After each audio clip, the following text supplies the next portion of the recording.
Di aula utama, Xiao San dan tiga tetua klan sedang berbicara penuh semangat dengan para tetua tamunya, namun tamu itu sepertinya memiliki sesuatu yang membebani pikirannya. Setiap kali ketika sepertinya dia akan memulai pembicaraan, dia menelan kembali kata-katanya dan mengubah topiknya. Setiap kali dia melakukan ini, gadis yang lembut di sampingnya akan memberikan pandangan yang halus namun tegas kepadanya. Di sudut aula Xiao yang terlihat sangat bosan dengan pembicaraan mereka. Di tengah kebosanannya tiba-tiba Sun Er bertanya kepadanya, "Kakak Xiao Yan, apakah kamu tahu siapa mereka?" Dengan nada malas dan rasa penasaran Xiao Yan balik bertanya kepada Sun Er, "Apakah kamu tahu? Apakah kamu melihat simbol pedang perak dengan awan di ujung lengan jubah mereka?" Sun Er berkata sambil tersenyum ringan, mata Xiao Yan langsung tertuju ke arah lengan para tamu itu. "Oh, apakah mereka berasal dari sekte Mystic Cloud?" tanya Xiao Yan. Meskipun Xiao Yan tidak pernah keluar ke dunia luar, dia telah membaca dari buku-buku tentang faksi ini. Klan Xiao berada di sebuah kota bernama Wutan City yang merupakan bagian dari Kekaisaran Jiama. Meskipun kota ini terdaftar sebagai salah satu kota terbesar di dalam Kekaisaran Jiama, kota ini masih dianggap kecil oleh ukuran kekaisaran, meski memiliki pegunungan binatang ajaib di belakangnya.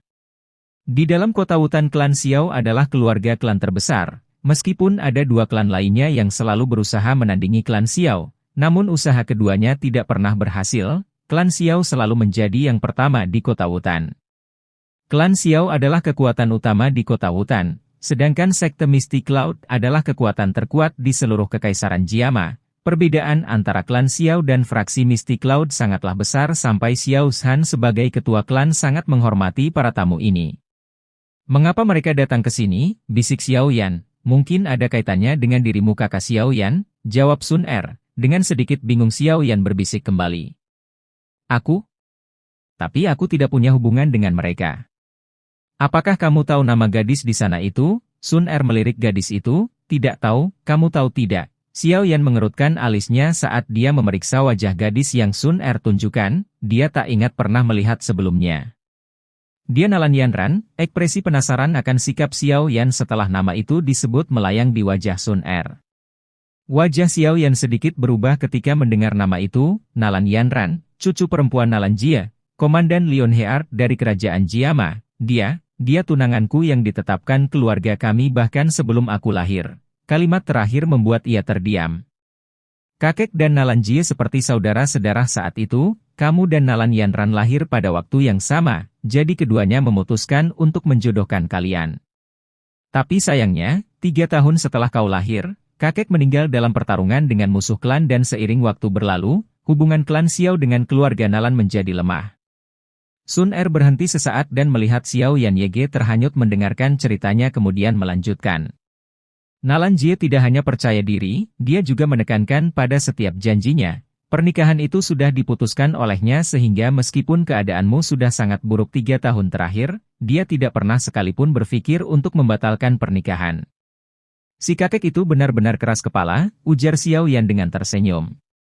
Mata indah Sun Er dengan ringan melirik Xiao Yan setelah ceritanya dipotong komentar Xiao Yan lalu melanjutkan ceritanya, "Tapi 5 tahun yang lalu, Nalan Yanran menjadi siswa faksi Mystic Cloud dan ia menunjukkan bakat yang sangat luar biasa.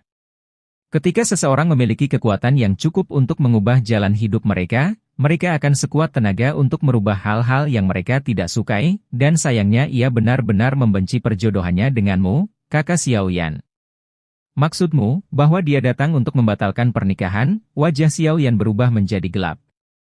Pada saat ini dia sangat marah, bukan karena Nalan Yanran tidak ingin ia menjadi suaminya, melainkan karena Nalan Yanran mencoba membatalkan perjodohannya dengan seluruh klan Xiao yang hadir. Jika itu benar-benar terjadi maka ayahnya akan kehilangan rasa hormat dan martabatnya dalam klan. Xiao Yan menarik nafas panjang untuk mencari ketenangan pikirannya, dan berbisik dalam hati, "Jika aku adalah seorang Dou Master, siapa yang berani menginjak-injak martabatku?" Sebuah tangan kecil tiba-tiba memegang bahu Xiao Yan. Sun Er dengan lembut berkata, "Jika dia benar-benar membatalkan pernikahan, itu adalah kerugian untuknya. Aku percaya dalam beberapa tahun ia akan menyesali keputusannya hari ini." "Menyesal katamu?" ucap Xiao Yan terkejut. "Dengan kemampuanku saat ini, tidak mungkin aku bisa seperti itu." Setelah mengucapkan kalimat tidak percaya diri itu Xiao Yan terdiam sejenak lalu ekspresinya berubah seakan ia baru menyadari sesuatu. Tunggu, Sun Er, bagaimana kamu tahu hal-hal yang mungkin saja ayahku pun tidak tahu? Bagaimana kamu tahu semua ini?